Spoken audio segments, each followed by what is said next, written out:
Old Testament and the New Man, Genesis through Joshua with Dr. Daniel Cantey. As the modern order enters its apparent sunset, Dr. Cantey looks anew at the ancient scriptures to learn what they teach about man and his world. Here he is with today's episode.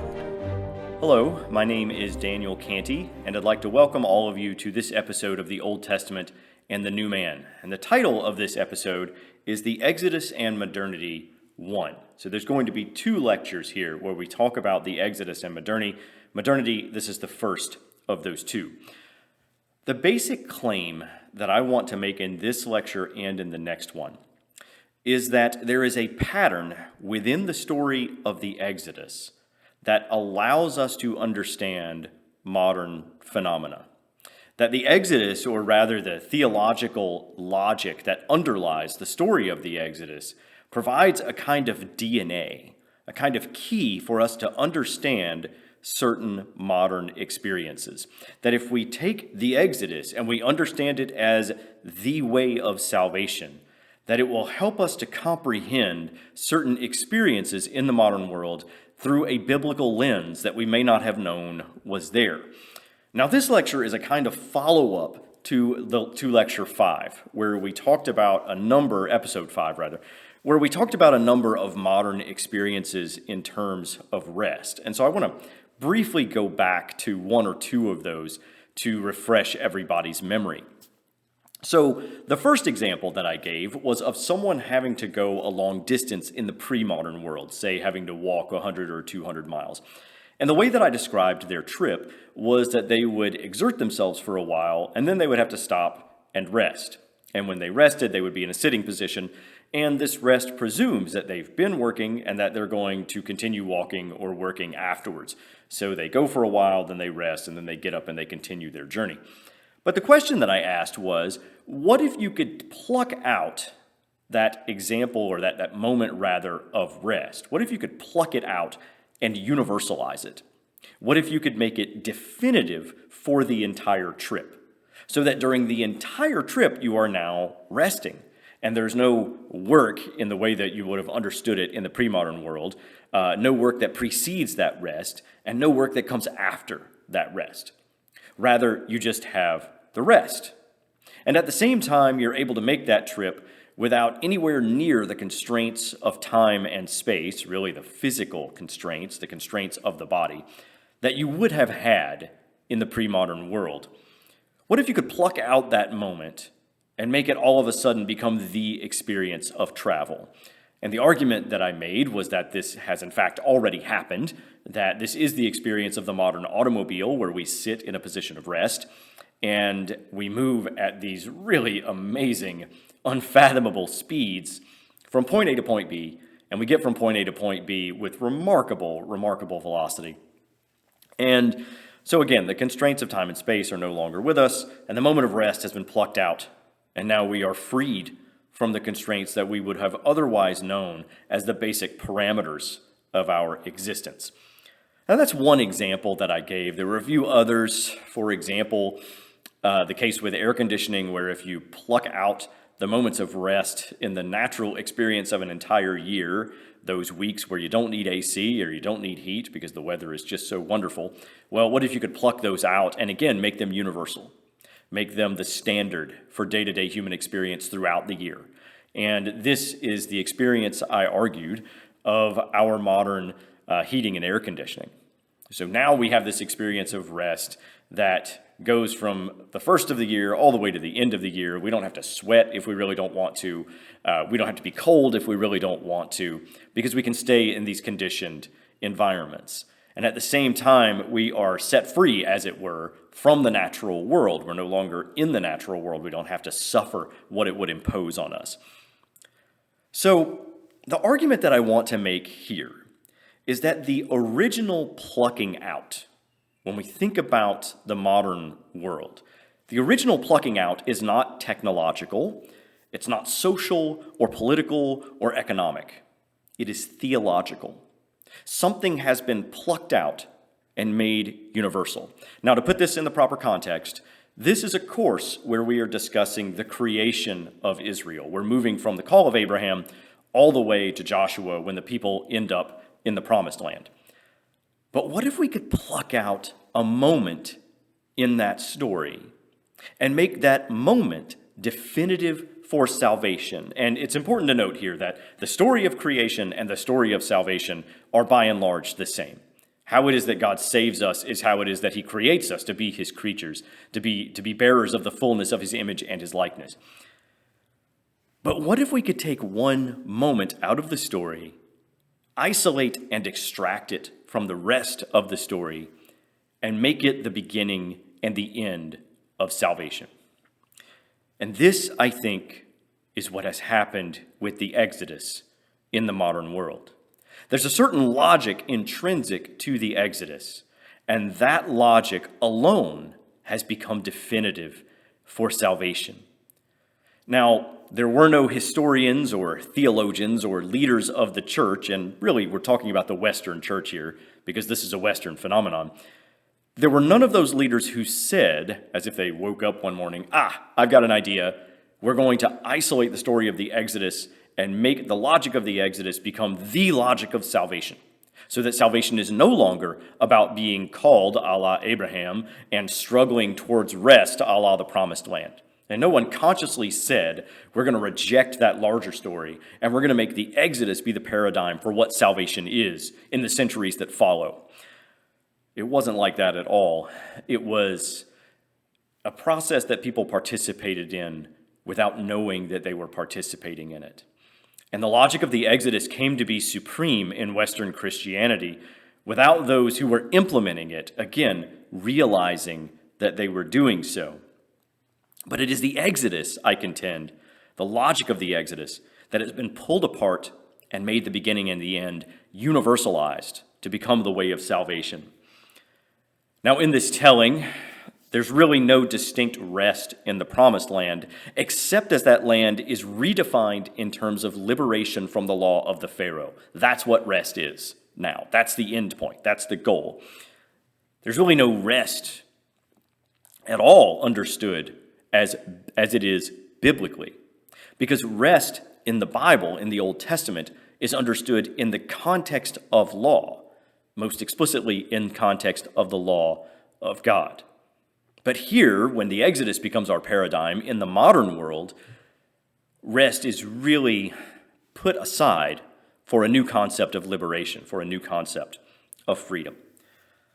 Now, before we move forward with the story here, and it's going to be a story of history for this particular lecture that I'm going to tell, before we get too deep into the story, I want to define some key terms. The first of these terms is what I call the infinite law, and I'm taking this notion of the infinite law. Actually, my cue for that comes from Martin Luther, who we're going to discuss in the next lecture. But the infinite law is a law that on the one hand is very burdensome. It imposes an oppressive burden on those who are underneath it. On the other hand, it does not allow for rest. So if you're looking for the kind of law from which you cannot escape, or from which you can have no comfortable distance in the sense of rest from its demands, if you come under this kind of law, then I would call that law infinite. It can be described as universal or limitless in scope and application, unavoidable and ubiquitous, and certainly anxiety-inducing. And perhaps more importantly for our purposes, an infinite law is one that does not have starting and stopping. Or in other words, it doesn't have pauses or stoppages or gaps. It's a law in which everything is covered, in which there is no vagueness, in which there is no question unanswered, in which there is no command that is not given for a particular circumstance. It is continuous, ever-present, inescapable, and without bound, something universal, and while being universal and so broad in its scope, also covers every possible question that could be asked or every possible demand that could be made. So that's the infinite law, which in the story of the Exodus is represented by the law of the Pharaoh. The other primary concept that we're going to deal with over the next couple of lectures, and we'll get to this again in the second lecture, is the notion of an infinite freedom. And this infinite freedom is synonymous with liberation. This is the break from the infinite law, in which that law is annulled or fully denied. And this is arguably the logical conclusion of the infinite law. So if you think of the infinite law as something that comes first, and something that is so burdensome and so inescapable, well, anyone under such a law would naturally want to get out from being underneath it. They would want to liberate themselves from it. Nobody wants to suffer that kind of burden. If the infinite law is such a pressure that is so total, that is so excruciating, then escape, or at least the attempt to escape, is certainly inevitable. And in the story of the Exodus, this is represented by the Israelites leaving Egypt, crossing the Red Sea, and achieving their freedom. So on the one hand, you have an infinite law or an infinite pressure, this inescapable and really tyrannical and burdensome kind of law as one experiences it as imposed upon them. And then on the other hand, you have the infinite freedom, which is liberation, in which you break away from that law and you are no longer subject to it. Now, this notion of infinite law and infinite freedom is contrasted against the biblical understanding of law and rest, in which you are subordinate to the law and you struggle according to it. You're certainly underneath its commands, but you have rest from the law. But the rest is not liberation. The rest is a notion that overlaps with freedom because, yes, you are free from it, but only to an extent, because you are going to return to that law. You're going to go back to work. You're not liberated from the law because this rest is always within the context of the law. In fact, here, rather than an infinite law and an infinite freedom, you have a limited law and a limited rest, and they limit one another. They are mutually supporting in this way. So that's a contrast here that we'll bring up again in the next few lectures, really, as we go into the law of God a little bit later on. Now, the first part of this story, the first lecture here, centers around a particular question. Because if we're going to think about the modern world or the experience of salvation in the modern world, and here really we're talking about the spiritual roots of the modern experience, if we're going to think about them in terms of the Exodus, then there've got to be some key players involved, and some key characters, rather. And at this point, someone has to be the Pharaoh. If the modern experience is seen in terms of the Exodus, somebody's got to be the villain. Somebody's got to be the giver of the infinite law. And in this case, shockingly enough, the person who becomes the Pharaoh is in fact God.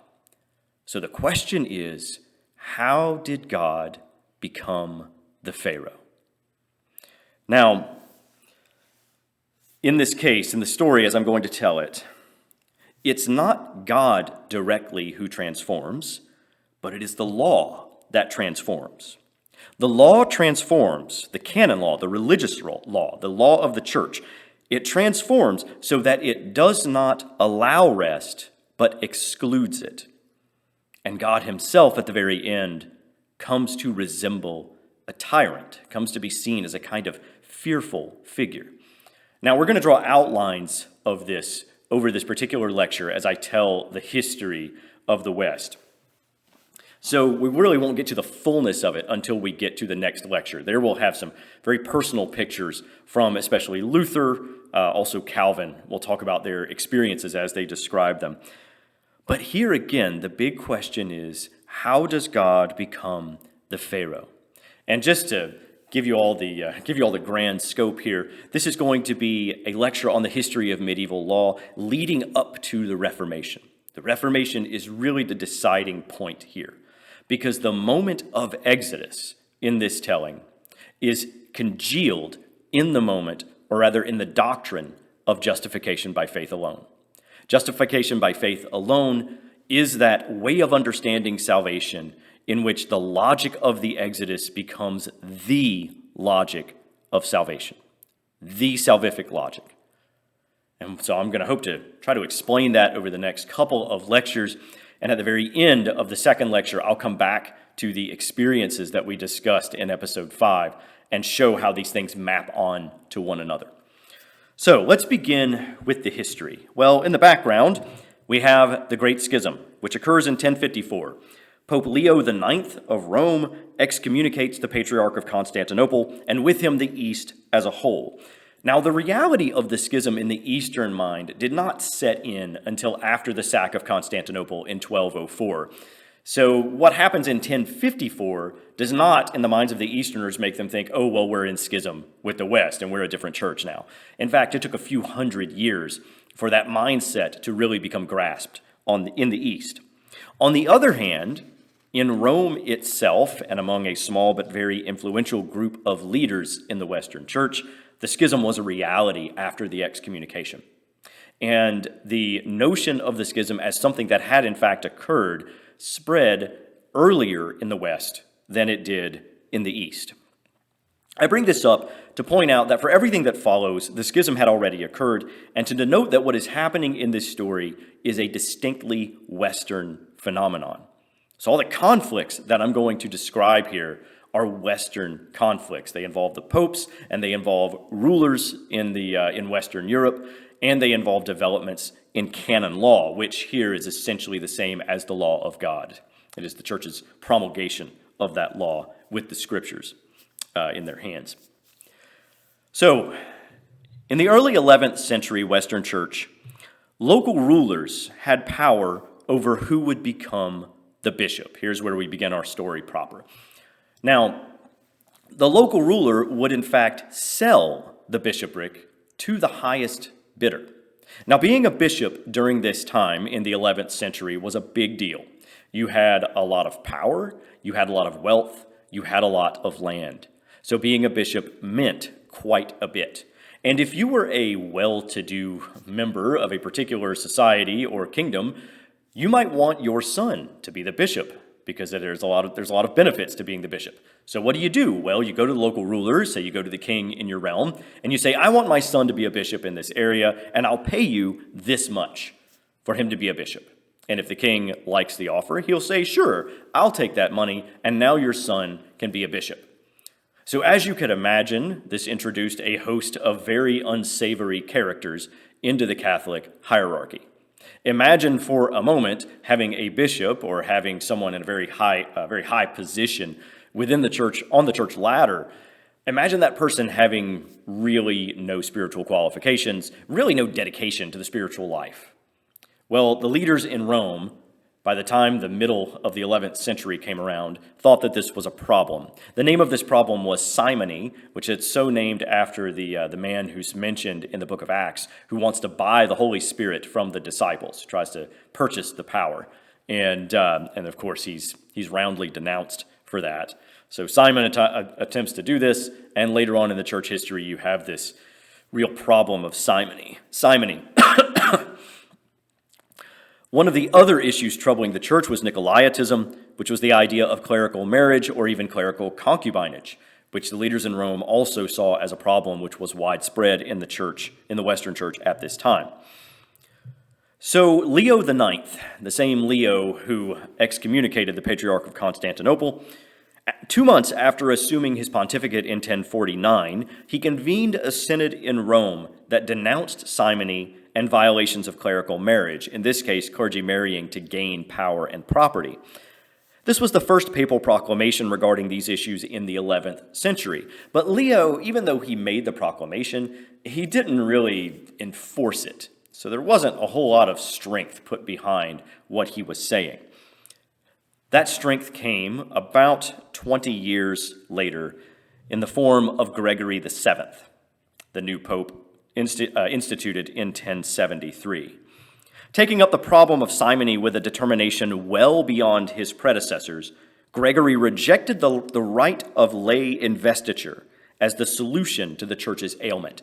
Now, investiture is just a fancy word for the local ruler being the one who chooses the bishop. Or in other words, he invests the bishop with the bishop's power. Gregory was saying at this point, in order to rid the church of the ills of simony and Nicolaitism, that this was no longer going to be the case. In February of 1075, Gregory issued a decree making lay investiture illegal in the Western Church. And in the next month, the papal register records the Dictatus Papae, a series of proclamations that asserted unheard of powers for the pope in both the spiritual and the temporal realms. This document stated that, quote, the Pope alone can depose or reinstate bishops. that, quote, the Roman pontiff alone is rightly called universal, and that, quote, the Pope is the only one whose feet are to be kissed by princes. Also, that the Pope, quote, himself may be judged by no one. But the Dictatus did not stop with these pronouncements, going on to declare that the Pope may depose emperors and that he may absolve subjects of unjust men from their fealty. Now, these are stipulations, or rather proclamations of the power of the Pope that were revolutionary in terms of what popes had the right to do. No one before Gregory had said things like this in the medieval world. Thus, Gregory affirmed a right within the temporal sphere that dismayed Europe's royalty and threw society into an uproar. These were consequences he tolerated in light of the profound authority that he believed that God had bestowed upon the church and upon himself as its leader. Gregory's proclamations had the effect of splitting local officials of both the temporal and the spiritual orders according to their choice of loyalty. So when it came to naming a bishop, if you were on the local level, a local member of the church or a local magistrate, whether you were in the temporal administration or whether you were a member of the church hierarchy, would you now side with the local temporal ruler? Or in the case of modern Germany, the lands that we now call Germany, would you side with the Holy Roman Emperor? Or would those local officials join with the reform instigated by the Pope? The Emperor of the Holy Roman Empire, Henry IV, refused to observe the demand that the Pope have the right to invest German bishops. So Gregory said, it's my prerogative to do this. Henry IV said, no, it's not. Puffed up with the power of his office, Gregory answered Henry's defiance by deposing and excommunicating him. So now you have a pope more than excommunicating an emperor, but actually deposing him and saying, you can't be the emperor anymore. As you might imagine, Henry's enemies, because what ruler doesn't have some enemies in their lands, Henry's enemies in Germany took the side of the Pope and used his action as grounds to incite a revolt against the emperor. The friends of Henry, on the other hand, viewed the Lord of Rome as having facilitated civil war across German lands, and they castigated him as a disingenuous and belligerent pontiff whose actions provoked the flow of blood. Now, it's really important, given what I've said here, to grasp that these arguments were not just on paper. These were not just leaders throwing words at each other. Wars were fought over this particular issue because the bishop was such a central figure in medieval society, and who was going to be in control of the bishop exerted a tremendous amount of control over the society on the whole.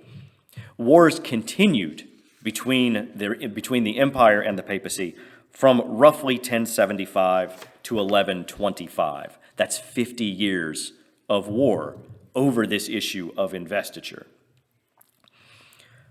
Now, there was a consequence of the battle over investiture, this new battle between popes and kings, that we're going to be talking about here in a little more depth. And here I'm drawing from historian Brian Tierney and from legal historian Harold Berman. They're the sources for much of what I have to say here.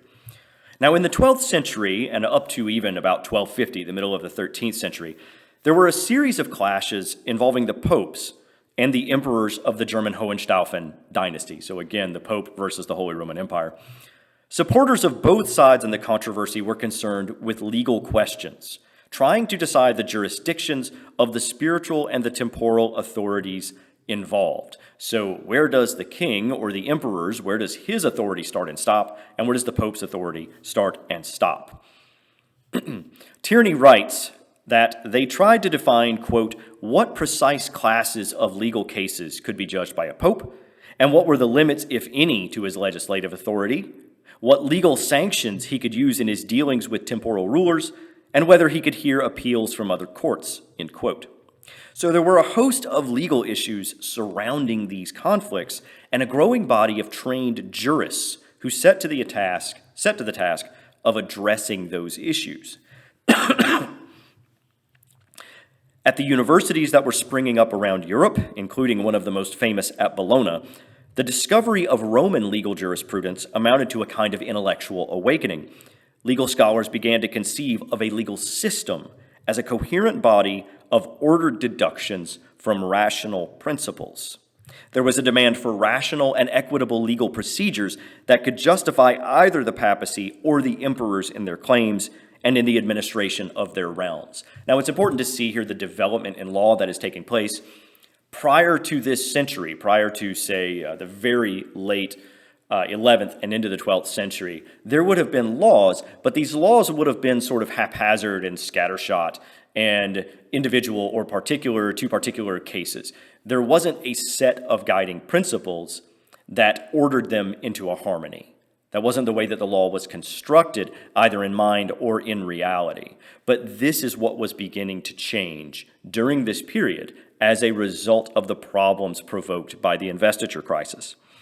The result of this new emphasis on jurisprudence was the development of ecclesiastical law into a system of scope and subtlety. The law was, in short, becoming systematized, made whole and universal and complete, while at the same time being precise and exact.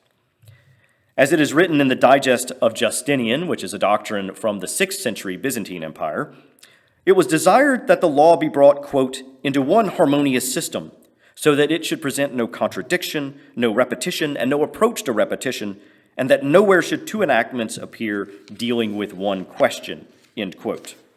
According to the Digest, again, a 6th century document, quote, this was indeed proper for heavenly providence, but in no way possible for the weakness of man, end quote.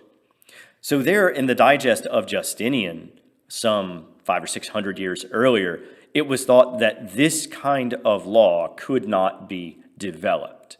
Something whole and perfect and harmonious. That belongs to God, not men. But it would seem that the jurists of the 12th century had forgotten the weakness that was noted by the authors of the Digest. And these men in the 12th century were dedicated to constructing a system of law fit only for heavenly providence. The great systematizer among the religious lawyers was Gratian, who was a monk of Bologna. In about 1140, he completed his Decretum, a massive gathering of legal text organized for the first time into an orderly collection. This work became the foundation for the study of law that followed and for the scholastic method of learning jurisprudence. It was a single, universally accepted code of canons that made possible a unified study of law within the Church, and which benefited as well from Gratian's high view of the Pope as the supreme judge and legislator. New legal procedures were soon developed to facilitate legal appeals to Rome, and these appeals, coming to the papacy from all over Western Christendom, provoked an apparatus of courts, bureaucrats, and delegate judges to answer the call for legal challenges. The local church and local bishoprics around Western Europe found themselves, again, with conflicting allegiances.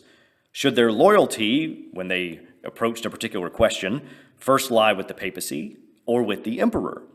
They thus wrote the papacy for legal advice on issues of obedience and fealty in this particular context, but they also wrote on other issues of behavior and legality concerning church order, ecclesiastical questions, for example, things that are interior to the church, less contentious matters, politically speaking. And Rome became the center of the answers to such questions, requiring a class of men trained to answer them. And it's really important to note here the concept of law that these medieval folks, these medieval lawyers were working with, and that the leaders of the church would have had. That concept of law was singular. There was one canon law. And while there might have been questions or laws or stipulations within that canon law that dealt with international politics, that dealt with popes and kings, there were also questions that dealt with ecclesiastical order. There were also questions that dealt with morality and individual salvation. But all of these were under one umbrella. We here in the 21st century might divide them according to this or that category and draw sharp boundaries between, say, international political law and economic law and then moral law. But those kind of sharp boundaries were not there for medieval persons. They were not there for the lawyers that were at work on these issues. These lawyers were thus working with a unified system of law, one law for society, one law for the church. And so the methods that were applied in one area were by nature applied in other areas, because the law, again, was singular and unified, despite the different topics that it might have covered. Now, the class of men that began to dominate in the church administration, these lawyers, they took the place of humanists, that is, men of letters and learning, because the lawyers possessed the skills necessary for the church to succeed in the challenges that it faced. The legal challenges, in other words, posed by hostile temporal rulers and a divided society. In Rome, to be an administrator, and in the future to be a pope, often meant being a canonist or a student of law first. By the time you get to the 14th century, for example, the 1300s, the popes are lawyers. They have been lawyers before they become pope. This trend continued a critical movement within the church, and that was the movement away from theology and liturgy as the soul of the church, replacing that soul with one of legal precision and logical argument, a soul of system and the harmonious unification of principles. Now, this is a really important point, I think, for those of us who are Orthodox to grasp. Because in the Orthodox Church, theology and liturgy, especially liturgy, are the soul of the church. Now, what is the church? Well, the church is the liturgy. It is the practice of the sacraments and the prayers and the preaching, all that makes up the liturgy. This is the heart and soul of the church. But what was happening in the medieval West, as these provocations and these challenges were occurring between popes and kings, is that the emphasis on theology and liturgy was being thinned out. It was being hollowed and being replaced by a new emphasis on legal structure, on theoretical sophistication, the ability to construct arguments, because the future of the church was increasingly a matter of winning these arguments and drawing social boundaries so that the Pope and the other members of the church properly understood what they were able to do, how it is they were able to exert power in society, as opposed to how they were developing laypersons into saints and how they were worshiping God in the liturgy. So there's a kind of drain away from the latter towards this new legal emphasis. The canonists, that is, the Western lawyers, were practitioners of what is known as the dialectical method in their legal study. The word dialectic has meant different things in different contexts, and there are various thinkers who have used it. Martin Luther on the Protestant side has used it. The philosopher G.W.F. Hegel is well known for it in the early 19th century. Socrates in ancient Greece also used the dialectical method, so it's been used in a variety of places. Generally speaking, dialectic means a kind of knowledge acquired by comparing opposites. So in the 12th century, the dialectic worked something like this. First, you state a disputed canonical question. Then, after stating the question, you put together all the texts that can be quoted in favor of one answer to the question. So answer A is here on one side with all of the arguments that can be marshaled in its favor. After that, you gather all of the texts and authorities that offer an opposing solution. So you have option B, and all of the arguments and all of the authorities who lean towards option B. And the point of the dialectical method, then, is to show how the contradiction between A and B can be reconciled, or why one solution is better than the other. So you might, for example, look at everything in option A and everything in option B, and then reconcile them into option C. So you've got a new thing, a synthesis, that says this is in fact what is true, this is in fact how this particular disputed canonical question should be answered. The dialectical method that I just described is highly problematic because it raises nearly as many questions as it solves. This is because as soon as an answer to one dialectical comparison is found, that answer becomes the starting point for a new problem. One resolves two texts, say, but the resolution becomes one of a new pair of texts that require resolution. So in other words, the example that I just gave, where you have option A and option B, and you resolve them, you reconcile them into option C. Well, it turns out that option C is really a new option A. And there's something else out there, option D, we say, that becomes the new option B.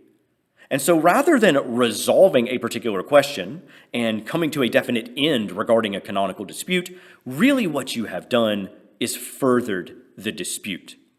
Really what you've done is dug yourself a little bit deeper into the hole. You're seeking a definitive answer, but for every definitive answer, there's a new opposite.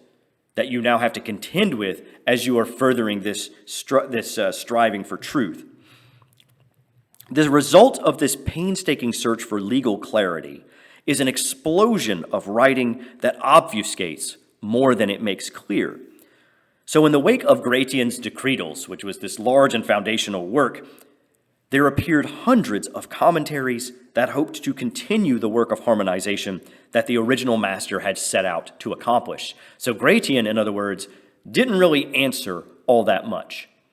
What he did rather was lay a foundation stone for all kinds of further exploration, all kinds of further legal work that was going to be done in his shadow, in his stead, as it were. Those who took up this task were known as Decretists in the 12th century, and they are arguably the most sophisticated thinkers of their age. These are men who knew all of the important precedents for legal thinking. They knew St. Augustine, they knew Roman law, they knew arguments that had been put forward more recently in pamphlets supporting either Gregory VII or Henry IV in the preceding century, that is, at the end of the 11th century. Tierney sums up by saying that, quote, "In studying the Decretist texts, we can observe some of the best minds from every part of Christendom engaged in a systematic reflection on 1,000 years of the experience of the church in the world, trying to understand it as best they could in light of their own political experience and religious convictions," end quote.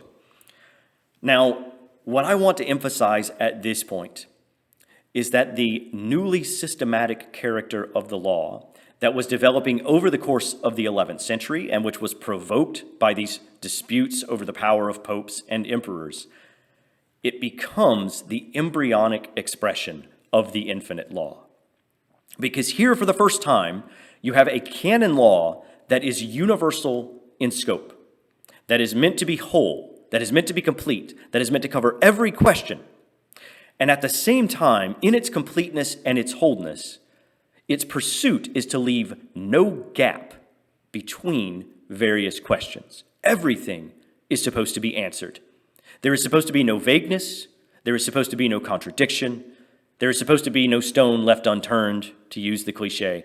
Everything is supposed to be answered. Everything is supposed to be made clear. So you have no breaks in this kind of law. You have no points of starting and stopping. You have no areas, again, which are not covered, but you have a fullness. You have a continuity, an unavoidability, or an inescapability, because the law has answered everything that could be answered and sought truth to a really remarkable degree. To get back to the story here, the central problem that the Decretists tried to answer was this: did the emperor receive his imperial power from the pope or not? If so, did this imply that the pope could depose an emperor or exercise directly the temporal jurisdiction that the emperor typically held? In other words, could the pope rule the kingdom if he so desired?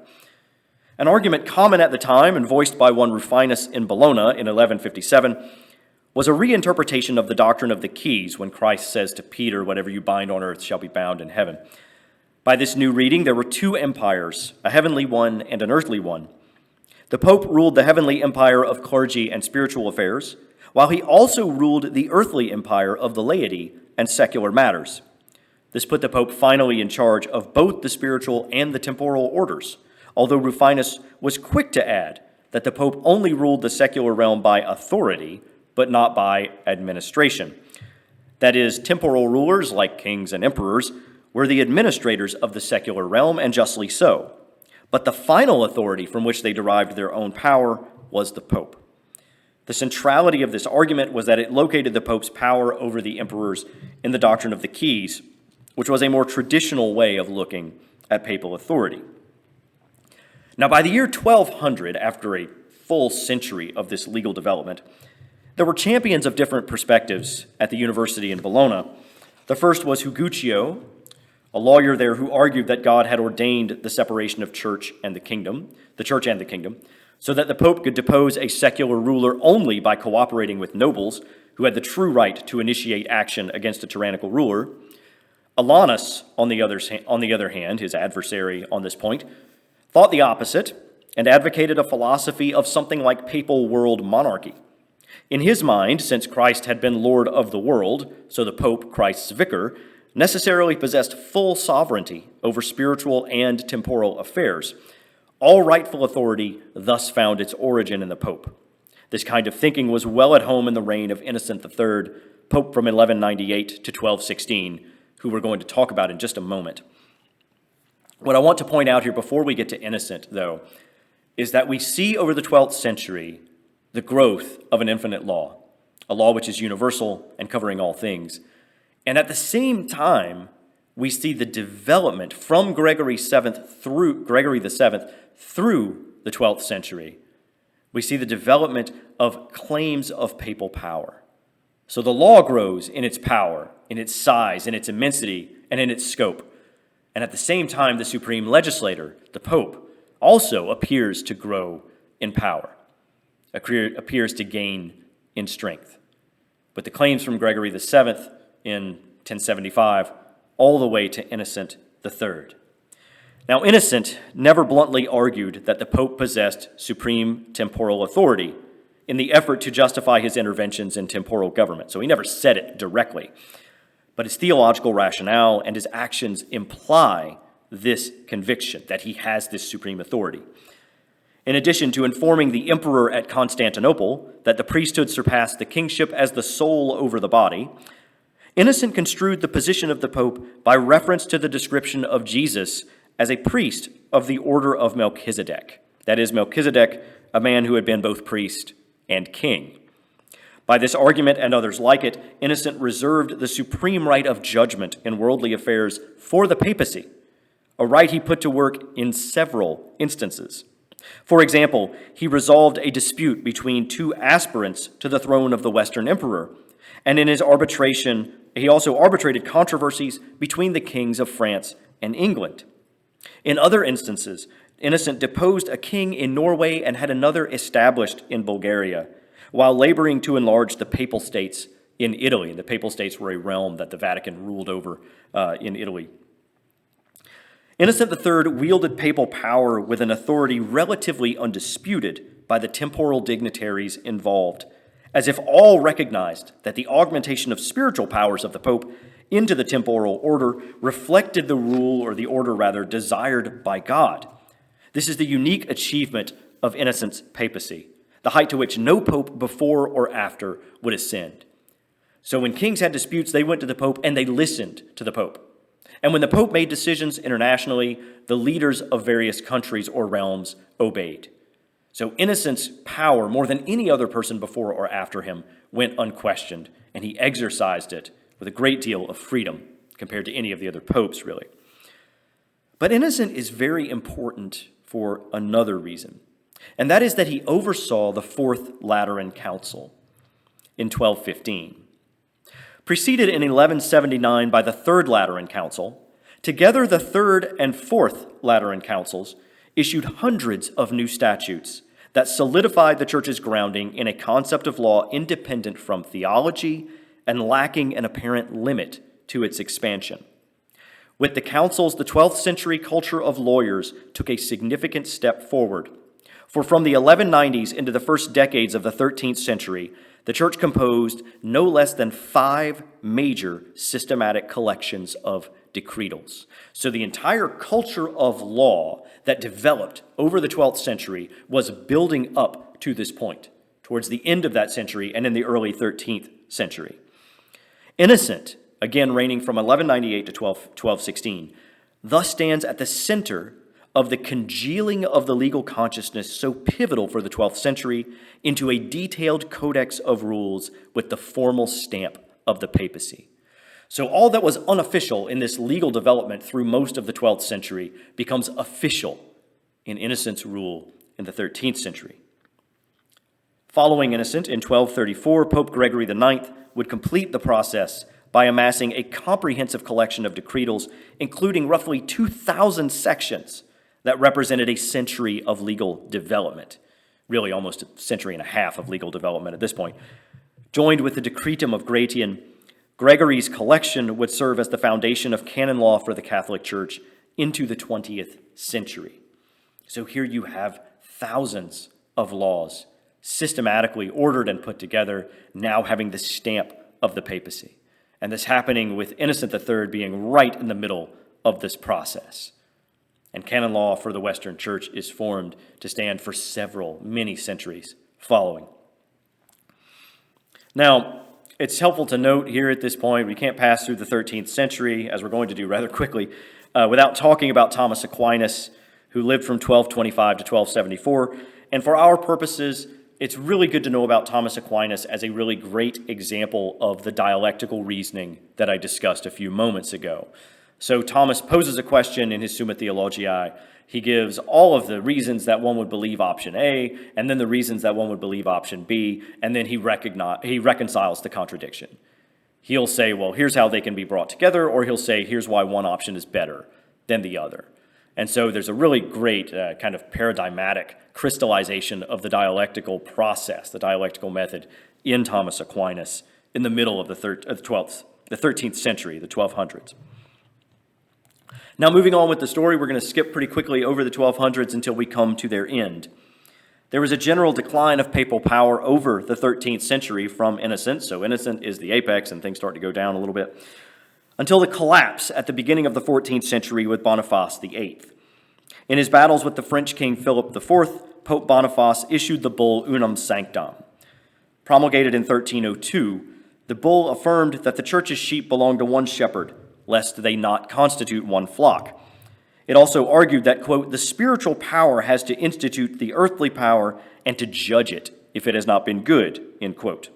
This was a perspective that elevated Boniface over Philip as a lord over his subject. Indeed, the bull so emphasized the Pope's authority that it pronounced it, quote, altogether necessary to salvation for every creature to be subject to the Roman pontiff, end quote.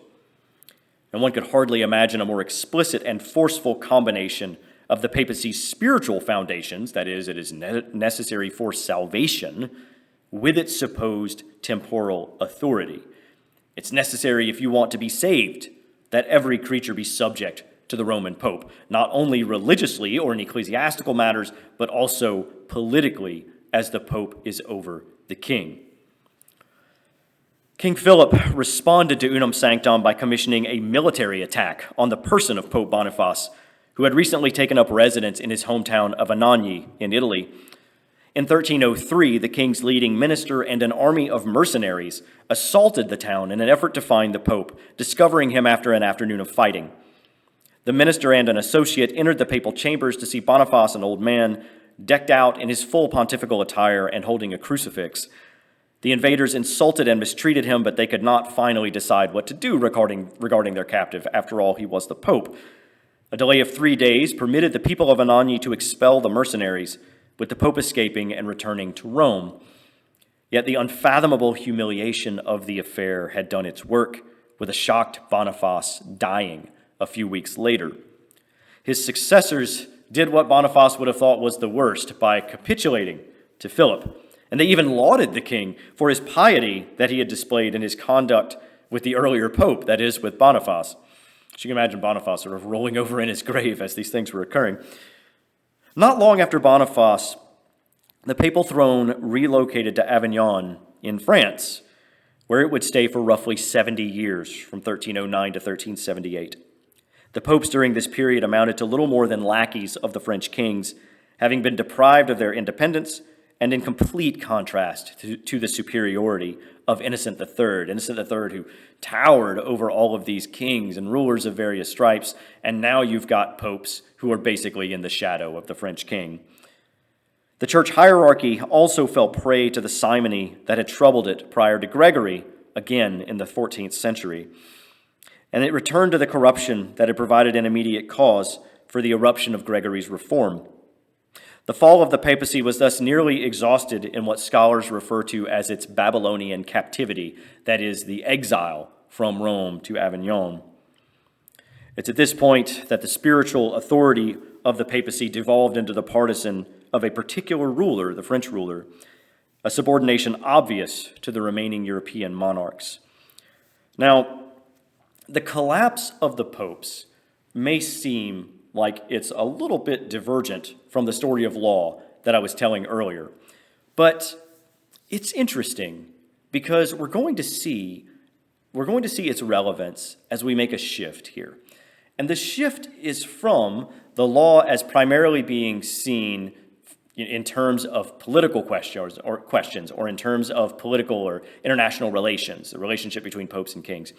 We're going to shift to the individual's experience of this law as it has been developed over the 12th and 13th centuries as we get into the 14th century. And here I'm going to be drawing from historian James McHugh, who has a really fascinating article on the practice of confession. And in it, he compares the experience of three figures, St. Augustine, who is in the 4th century, Thomas Aquinas, who lived in the 13th century, and Martin Luther, who lived in the early 16th century. Now, for McHugh, his question is, where did Luther's burdened conscience come from? Because Martin Luther had an experience of a burdened conscience that was unlike any one before him, certainly not like St. Augustine, certainly not like Thomas Aquinas. But I want to remember here what our major question is. Our major question is, how did God become the Pharaoh? How did this occur?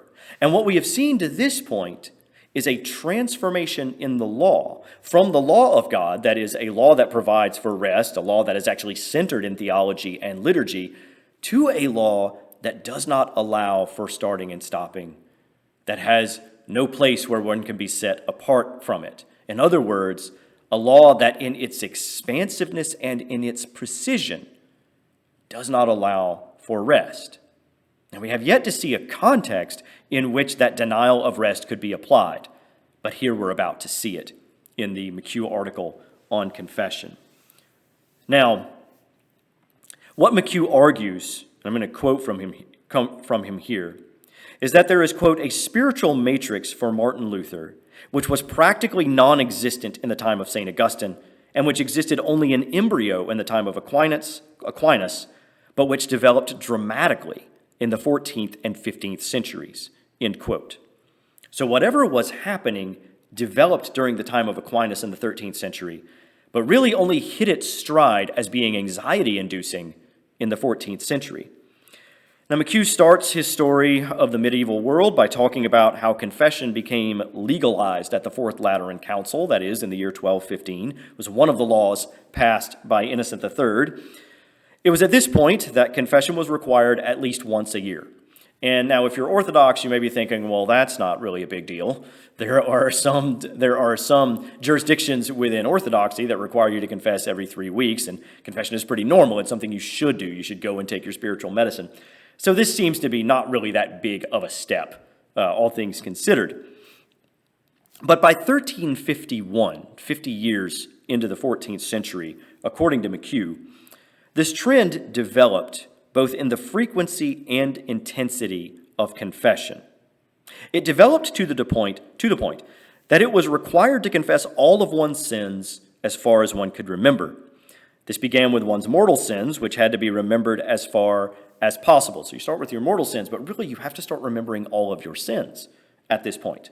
The Catholic Church held this to be important, while the East, in the Orthodox Church, this kind of emphasis on enumerating all of your sins has never really taken hold, at least not as far as I'm aware.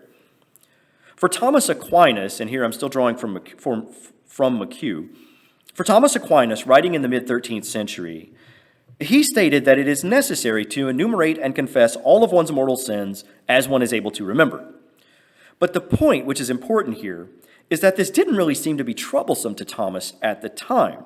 He didn't see it as creating a particularly heavy burden for Christians to carry, and it put no unusual weight on the Christian conscience. However, at this point in the West, salvation is now mediated through the purified conscience and confession. So in other words, if you are going to experience salvation, if you're going to experience grace, your conscience has to be purified. And this purification of conscience happens in confession. Where Aquinas differs significantly, writes McHugh, is that he is writing before this mediation seems to have created problems on a large scale. So in other words, you go to confession, you purify your conscience, and this is how you experience grace and salvation. More so, this is becoming more and more important for the individual believer, but it's not anxiety-inducing. That's in the 1200s. So when does it become anxiety-inducing? Here's the critical point quoting McHugh, "From about the beginning of the 14th century, the scrupulous or sin-anguished conscience seems to have become a mass phenomenon in the Latin world," end quote. So it's at this point that anguish comes into confession. This is the key transformation, the turning point, around the beginning of the 14th century. And interestingly, it matches the collapse of papal power in Avignon. Now, don't hear me wrong. I'm not attributing any kind of causality here. I'm not saying that, well, the papacy collapsed and they were exiled, and therefore confession became really anxiety-inducing for Western Christians. I'm not saying that. All I'm saying is that it's really interesting to see how these things dovetail, how the collapse of the political and international authority of the Pope mirrors a kind of new burden in the individual believer, the one who wants to be devout to seek God when they come before God seeking grace. Now, it's fascinating to think at this point as well of what it means to come under an infinite law in confession, because the confession of one's sins becomes the mirror of the law under which one confesses. If the law is universal, if the law covers everything, and if the law leaves no gap, no place where anything is uncovered, if it answers all questions, then the mirror of that experience for the individual believer is that you must note all of your sins. Your noting of your sins must be universal as the law is universal, and you can't leave anything out. You can't forget anything, just as the law leaves no spaces and no gaps. In proclaiming what it says, what God directs, you're not allowed to leave any spaces or gaps in what you have to say about your sin, about how you have fallen before that law. And so at the beginning of the 14th century, the burden of universality in confession and the burden of precision in confession becomes something that produces tremendous anxiety in those who are subject to it, because they are now subject to a law that does not provide them rest, that does not provide them the feeling of lightness or assurance of God's forgiveness. Rather, they walk away from confession and they think, have I done this the right way? Am I truly saved? Is my conscience truly purified? Did I remember all of my sins? Did I not cover something? So the experience of confession becomes something quite different than what it was supposed to be. The detailed examination of conscience is, from this point forward, from about the beginning of the 14th century, directed more and more toward the discovery of sins in everyday life, and is more and more focused on all sins, not just mortal sins. And the burden on the individual Christian coming to confess is increasingly onerous. And so what you have is a law of God that has moved slowly over the course of centuries from being something that is truly of God and truly divine to something that looks more and more like the imposition of the Pharaoh. Now, when we get to Luther in the next lecture, we're going to see a vivid picture of what it is to be under a Christian whose God has become the Pharaoh. But before we get there, I want to talk just a little bit about changes in the character of God as God was viewed over this period. And here we're in the late medieval world. So in the 14th and 15th centuries, the understanding of God also began to change in Western Christendom toward an expansion of the power of God. William of Ockham, who lived in the early 14th century, firmly believed in an unlimited divine omnipotence and argued that human natural reason can prove absolutely nothing regarding God or the divine purposes. Ockham and his followers, who were known as nominalists, made a distinction between God's absolute power and his ordained power. And what I want to focus on here is God's absolute power as they understood it. This power, God's absolute power, was one that knew no bounds. God can do whatever God wants to do, according to the nominalists. And what's important in this notion is the idea that good and evil do not constrain God as if he were somehow below them. It is rather that God decides what is good and what is evil, and they are so because God has decided them to be such. It is not that God always does the good, but that whatever God does is good, because God is the one who has done it. Nor is reason above God's decisions, or does it in any way constrain God's decisions, but reason must conform to what God wills. It is the sovereign will of God that is the ultimate power behind the universe. And again, the point is to protect the unlimited sovereignty of God. So you have a God who does not allow for some sort of objective standard of good and evil, or an objective standard of reason. So far is God above our comprehension. So far is God in his nature, in his absolute power, above our experiences of the natural world. That he has become increasingly distant and increasingly limitless in his power and in the emphasis on that power. And so as we look over the course of the medieval world, we see an infinite law. We also see claims to kind of infinite power for the Pope and papal world monarchy at various times and spoken in various ways. And towards the end of this process, we see a newly infinitized conception of God, who is above all rationality, above all good and evil, and who cannot be constrained in his absolute power, but is constrained really only as he might constrain himself or in the concrete decisions that he makes. But even those, according to the nominalists, don't really constrain him from doing what he might want to do in the future. The reason I bring this up, this vision of the nominalist God, is not only that it gives us a picture of a God that is arguably more anxiety-inducing, more fearful and awful and terrifying, that it produces that, but also because this is the kind of God that we will meet when we look at the writing of John Calvin. That whereas the law and the story of the expansion of the law precedes what we will find in Luther, this picture of God as the one who leaves one's knees quaking is the one that we will find in John Calvin. Both of these pictures being ones that do not inspire rest, but that lay a terrible burden and inspire a tremendous fear. Now, to sum everything up before we move forward, we have seen an infinite law born out of medieval scholasticism, the systematizing of the law, a law which allows for no stoppage or gap or rest, but is comprehensive, covering all subjects, while also being precise and exact, leaving no space where things are unanswered. And we have seen that when this particular form of law becomes implied in the experience of confession, that for whatever reason, right around the 14th century, the beginning of the 14th century, that experience of confession becomes riddled with anxiety. We see the formula for God becoming the Pharaoh. And we're going to see it more clearly as we turn to Luther and Calvin, where we will finally get to the Exodus event, which is the doctrine of justification by faith alone. We'll discuss that then. Thank you. The Old Testament and the New Man, Genesis through Joshua with Dr. Daniel Cantey. Dr. Cantey taught religion and philosophy at Bethel University from 2012 to 2019. He is a graduate of Yale Divinity School and Emory University and lives with his family in Clarksville, Tennessee. This has been a listener and viewer-supported presentation of Ancient Faith Radio.